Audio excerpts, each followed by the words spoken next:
This video is a review of what you would find in a chapter in Algebra 1 that's about solving systems of equations. These first two questions have to do with the idea that if we're given answer choices, there's actually more than one way that we can do a problem. It says identify which point is a solution for each system. So what I can do is I can solve the system and pick the right answer choice, or I can actually take my answer choices and plug them in and see which one gives me the correct answer. Depending on how quickly you can do mental math or how good you are at mental math will really be which way you decide to do it. Because if you aren't necessarily good at mental math, solving it and picking the right answer might be the best choice. But if you can do mental math, the idea for 8, for instance, would be to say, what is 4 times 8 plus 15 times 1? Is it negative 17? Well, it's not, so I know it's not A. If it doesn't work for one of them, I don't have to keep plugging it in. Then I would do negative 6, negative 1. 4 times negative 6 plus 15 times negative 1, that's negative 24 minus 15, which is not negative 17. So that didn't work. And actually, if I was being smart, I'd plug them into the second equation first because the numbers are smaller. But, oh well. If I plug in negative 8, which is negative 32, plus 15 times 1, so negative 32 plus 15, that does equal negative 17. So I check the other one, negative 8 minus 5 times 1. That'd be a positive 8 minus 5, which is 3. Looks like C is my right answer, but I could go ahead and plug in D just to make sure if I wanted to, into either one really. Like this would be negative 8 minus 5 times negative 1, which is negative 8 plus 5, which is negative 3, so that doesn't work. So our answer has to be C. On 2, I accidentally moved the answer choices around. It should have been at the bottom, but it's not, so we'll change this to none of the below. Just because that's an answer choice does not automatically make it the right answer. In this case, it will end up being none of the below because none of these work, but I would actually need to go through and figure that out. And the second equation actually is pretty significant here. I can't plug in 3 and 3 and get 0. That's negative 12 plus 9, which is not 0. I can't even do it if it's negative 3 and positive 3. That's even worse because that's positive 12 plus 9. And then 5 and negative 3 wouldn't make it make sense either. That's negative 20 minus 9. So it has to be none of these. In this next section, we are going to solve our system by graphing. So since it wants us to graph and it's given us these nice grids and stuff, that's the way we'll do it. So what I need to do is attempt to draw a straight line for x equals 4. This is going super well. Let me try again.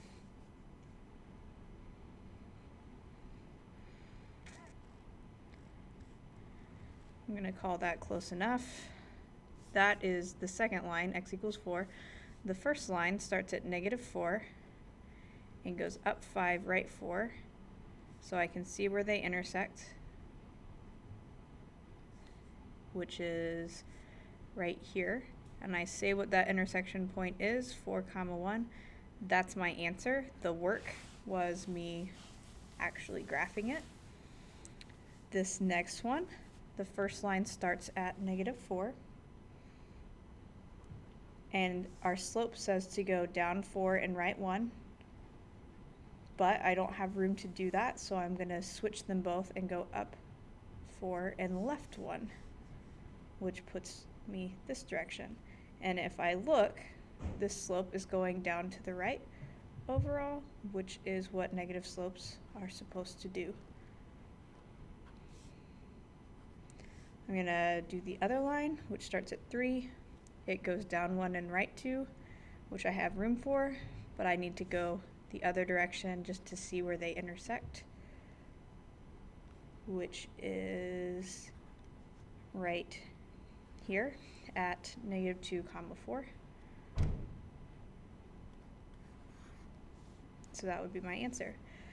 Those were both in slope-intercept form, which was nice. Here we have some that are not in slope-intercept form, so we actually need to go ahead and solve them for y. This first one, all I need to do is subtract the x over. So it starts at 2, and then goes, for a negative x, that would be down 1, right 1, or up 1, left 1. And the more points I make here, the straighter my line will be, or at least the easier it will be to tell where my line should have been. So since I don't know where the other line is going to go, the better that I make this line, the easier it will be. The second one, I subtract 2x. Remember that you always either add or subtract, like whatever is the opposite is what we do there. We're going to divide by -3. So y equals 2/3 x minus, I forgot to actually divide. That would be -3. So it starts at -3, goes up to right 3. So that looks like this. And that gives us this point, 3, -1. If you've been going through a chapter on solving systems of equations, one of the last sections you did probably involves doing a system of linear inequalities where there's shading.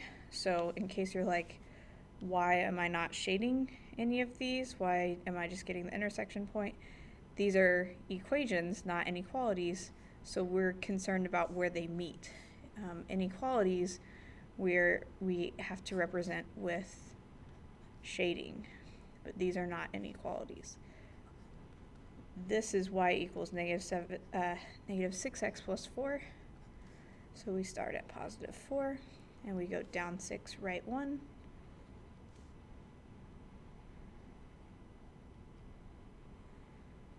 And we can see that our point of intersection is right here at 1, -2. So that is a review of graphing. Next, we're going to look at substitution. Substitution is the method where we need one of our equations to be solved for a variable, which in this case y is solved, and it equals -3x plus 9. And then we take that and we plug it into the other equation. We can't plug it into the same equation or we won't get the right answer. We have to plug it into the other equation. So this is 2x plus 3, where y is, I'm going to substitute in the -3x plus 9, and then it equals -1. I am going to distribute. Make sure that you actually multiply both of the things inside, and then add like terms right here. Those add together to get -7x.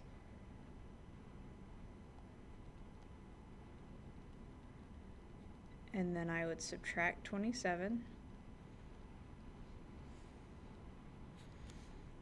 So this is -7x equals -28. Divide both sides by -7. And x equals 4. Once I know what x is, I go back to the beginning and plug it in to find y. The easiest place is right here where it's already got y by itself. So y equals -12 plus 9, which means y equals -3. So this is 4, -3. And we could always go back and check our answer by plugging it into both equations to see if it really works out.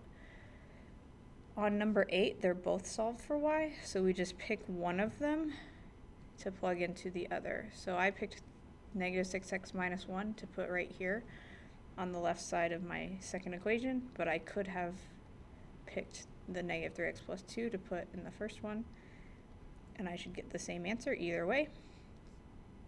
Now, since my x's are on opposite sides, I have to add or subtract one of them over to the other.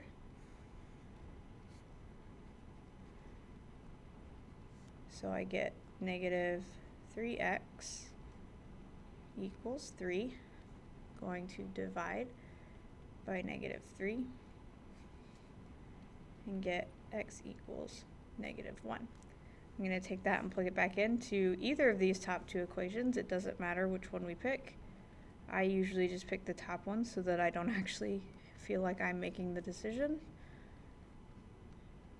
which is weird, but hey. Y equals 5, so x is -1, y is 5, so that is our point.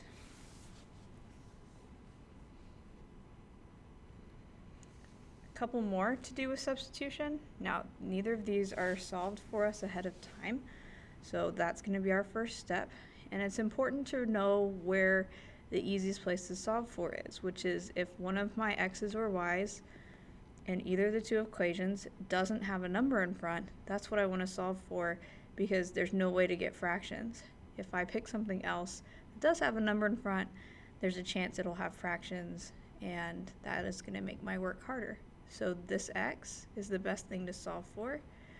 We don't normally solve for x with equations like this. We're used to solving for y, for graphing, but as long as we aren't actually intending to graph, it's totally fine to solve for y.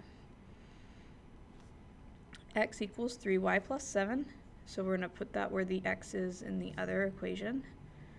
2 times 3y plus 7 minus 4y equals 8.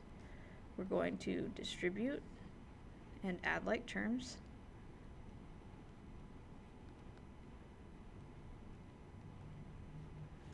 So 6y minus 4y is 2y. Then subtract 14.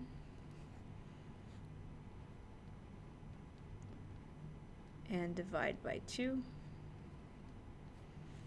So y equals -3. Now I'm going to take that back and plug it back in. I can do that into the original equations, but the easiest place to plug it in is right here, where it's already solved for x. So 3 times -3 is -9, plus 7 is -2. So that's -2, -3.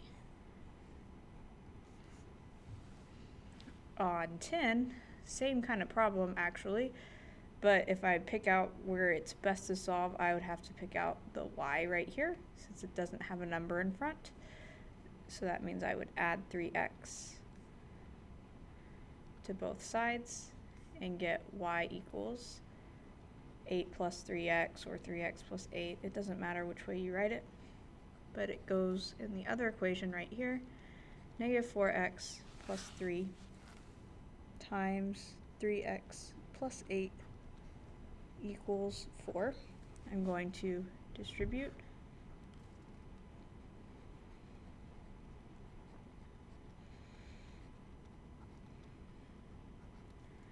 Add like terms.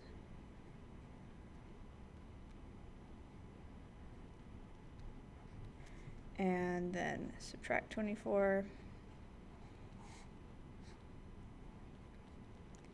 And divide by 5. What's frustrating about these problems is that there's a lot of work, which means there's a lot of places for us to mess up, and sometimes it's really easy to miss a negative or things like that, and that can ruin the whole problem.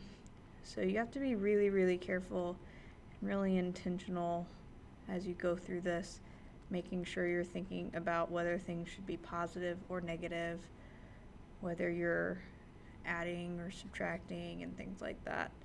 So -12 plus 8 is -4. So this is -4, comma -4.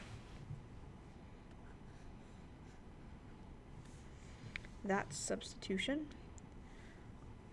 We have now the request to use linear combinations, also known as elimination, depending on the book or the teacher. They will call it one or the other, most likely.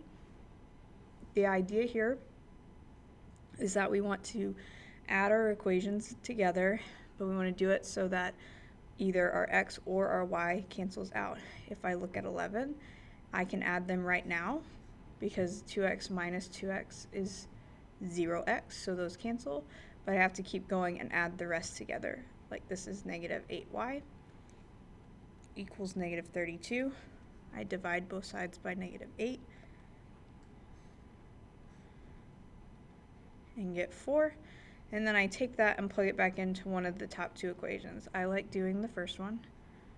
Like I said, it takes the decision making out of the process because I just always pick the first one, unless I have a really good reason not to. And then we solve and get x.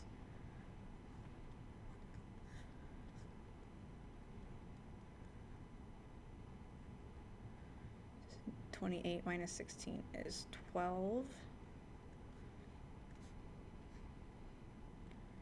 So x equals 6. This is 6 comma 4. On 12, I can almost add these together, but really what I would need to do is subtract them, because 4y minus 4y will cancel out. So instead of doing that, what I'm going to do is multiply one of the equations, it doesn't matter which one, by a -1 so that it changes all the signs, because I'm not just allowed to change one of them, I have to change all of them. But that will let me add these together so that the y's cancel out. This is 9x equals -9. So I divide, and x equals -1. I go back and pick a place to plug back in, like the very first one.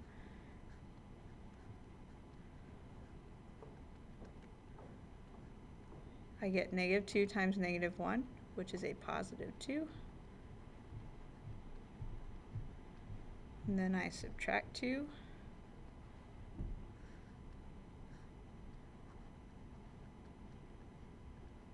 And divide by 4. And I get 5. So this is -1 comma 5.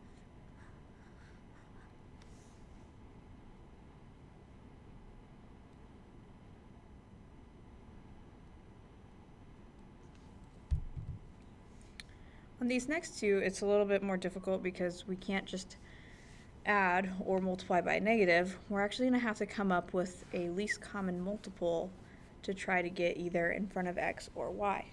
So when I look at 13, there's two good options, at least two good options. I could try to get a 9 in front of x, and actually I'd want a -9 in front of the first x, so they'd cancel. Or I could get a +6 for y in front of y, and that would give me smaller numbers. So that will be probably the better way to go, is to get a +6 right here. So to do that, I have to think about, what do I multiply a -3 by to get a +6? I use -2, so I multiply everything by -2.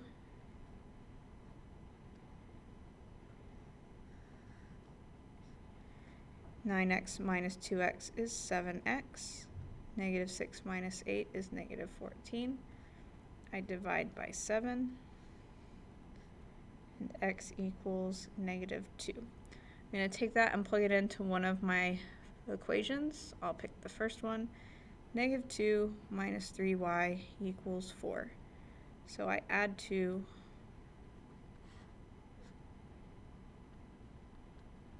And then divide by -3. So x is -2 and y is -2. On 14, I can't just multiply one of the equations, I have to multiply both. Either I should try to get 10s for x because of 2 and 5, or I should try to get 6 for y because of 2 and 3. 6 is a smaller number, so that's where I would go. One of these needs to be negative so that it switches the sign, so that we have one that's positive and one that's negative. So this would be 6x plus 6y equals -24, and then -10x minus 6y equals 20. So I have -4x equals -4. I divide by -4 and get x equals 1. I take that and plug it back in. The best place is one of the top ones where I have the smallest numbers, but you can use any of them just make sure you put it in for x and not in for y. That's an easy mistake to make. I'm going to add 2.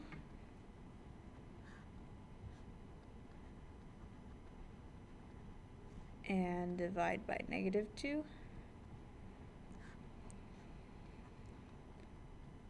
So I get 1 comma -5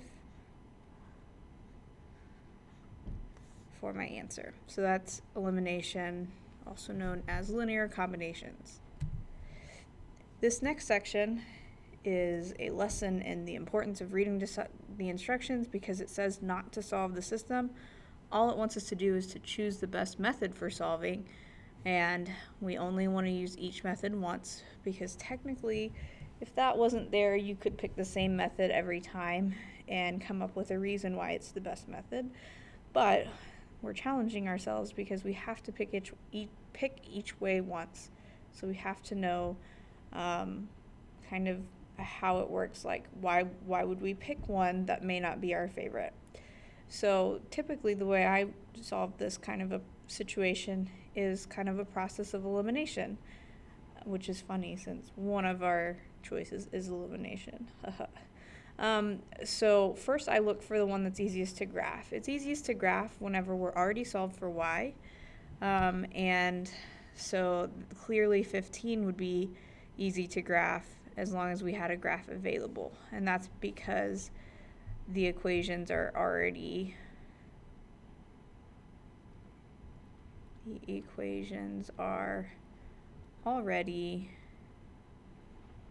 in slope-intercept form.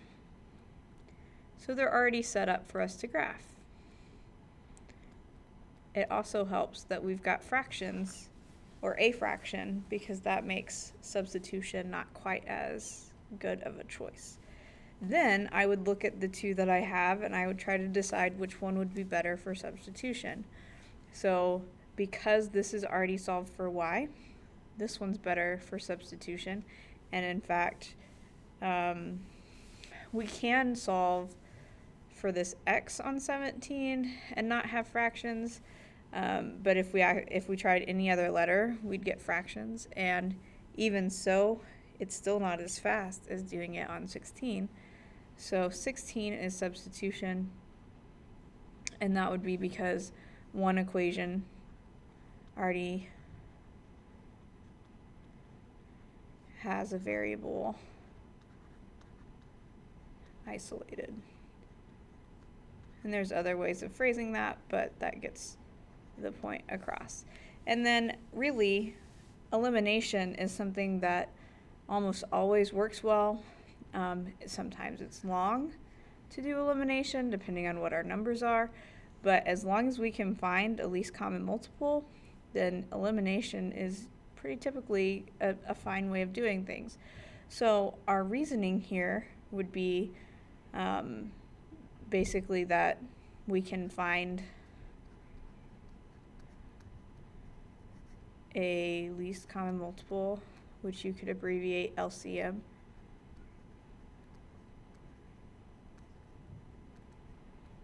to eliminate either x or y. We could also, in our explanation, talk about how we would get fractions if we tried to graph it, or we would, unless we were really careful with substitution, we might get fractions. But really, if we have to pick each way once, it was kind of left as a default, and that's I want mathematical reasons for this, but technically a mathematical reason for picking elimination was because it's the one that's left. Like, I couldn't have picked one of the other two because they were already used and I already had better reasons for using them. So on the next section, again, reading instructions is important.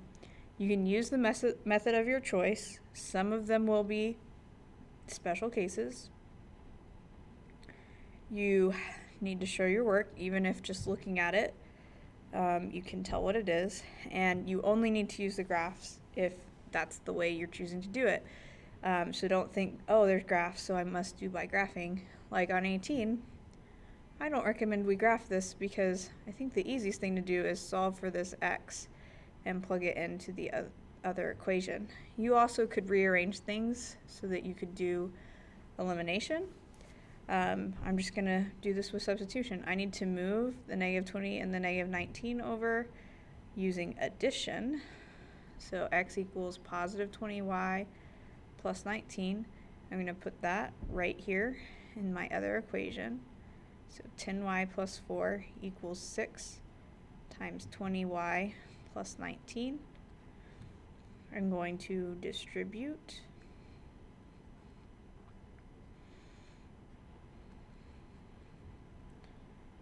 And get 120y plus, that's a 19, not a 9, so it's 54 and then 6, so that's 114. It's kind of a big number. It might take you moving out to the side to figure that out. I'm going to subtract 120y. These big numbers are making me nervous, but I think it's going to work out. I'm going to subtract 4. Oh, and I get 110. So when I divide both sides by negative 110, I get that y is negative 1. Then I go back and plug that in. Up here, x equals 20 times negative 1 plus 19. So x is negative 20 plus 19, meaning x is negative 1. So this is negative 1 comma negative 1. 19, I personally would just graph this because they're already in slope-intercept form. I start at 2 and go up 1 over 2.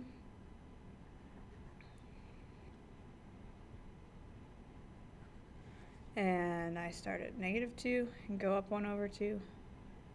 And I look at these and say these are parallel lines, which means they will never cross. And if they'll never cross, then there is no solution to this problem. The other case that we might have, and if we graph it, it would show up as one line twice, is infinitely many solutions. So parallel lines is no solution. If you get the same line twice, that's infinitely many solutions. 20, I would personally either pick substitution or elimination. I really like elimination, although substitution is better to do on this one than it is on 21. So it's up to you. So if you work it out and aren't getting the right answer, then I'm sorry. You should go back and look for your mistake. Looks like y is negative 1.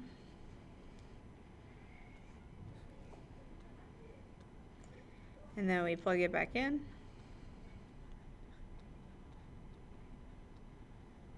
And get 3 for x.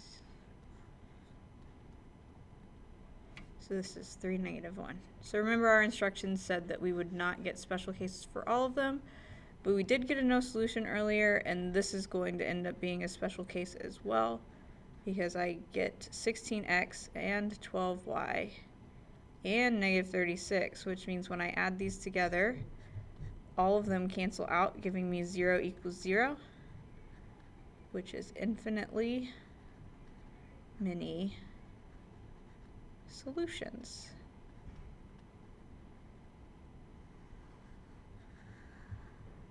Because we're saying that there's lots of possibilities, an infinite number, in fact. The last section on here is graphing the system of inequalities. So this is where we shade. This is also where we pay attention to whether it's a dashed or solid line. The first one on here is solid because it's equal to. It's negative 2, go down 1, right 2.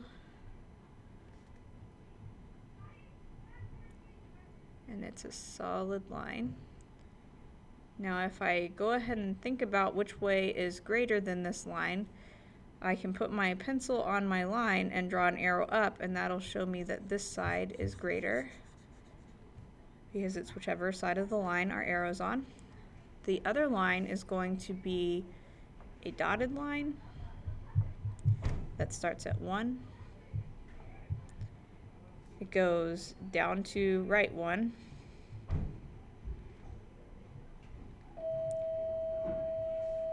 Sorry about that bell. The school day is over. So we will make this a dashed line. And this is supposed to be less than this line. If I draw an arrow down, is on this side. And so my answer is where I have an overlap in my shading, which I'm going to pick a different color for. It's where I shaded yellow and purple. Sorry, couldn't find my pen, which is this section right here. It's this section that is above the solid line and below the dashed line. And that yellowish orange is kind of hard to see now that I've got all this shaded.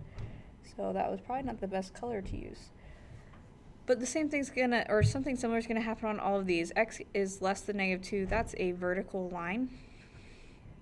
Remember that X is vertical, Y is horizontal. Whenever we just have a number. Whenever I graph X is less than -2, I want the numbers that are more negative than -2, so this shades this away. My other line is also a dashed line.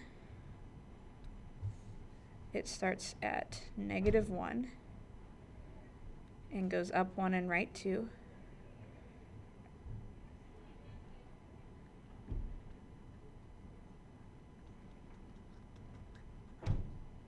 And I'm going to shade above this line, which is this way.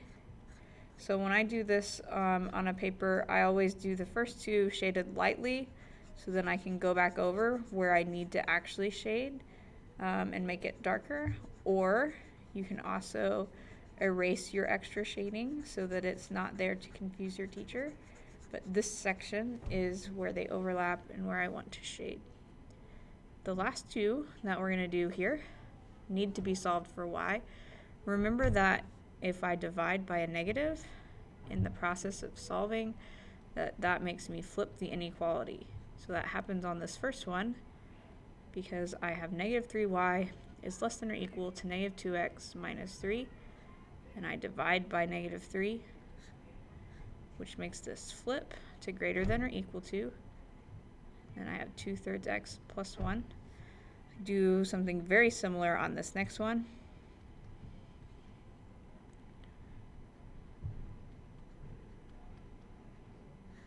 Including dividing by a negative, which flips my inequality and makes it less than 2/3 x plus 3. Notice these have the same slope, so they will be parallel. With inequalities, that does not automatically make it no solution because we'll shade and see what happens. This is a solid line, and it is greater than, so that's above the line that we would want to shade. So this way. Then the other line starts at 3, goes up 2/3, and is dashed because it's not equal to. And we'll shade below because it's less than. So if I look at this, we are shading towards each other, so we gotta shade between our two lines. So this isn't no solution just because they're parallel. We actually have to shade to see. It can either, with parallel lines, they can either shade between. We could, if they were both greater than, have to shade up here. If they were both less than, we'd have to shade down here. Or if they were going opposite ways completely, then that would be no solution because our shading wouldn't overlap. Finally, I'm going to move this 2x over using subtraction. Then I will divide by -1 all of this. Y is less than or equal to positive 2x minus 1. And the other equation doesn't need anything done to it, so I start at -1, go up 2/1.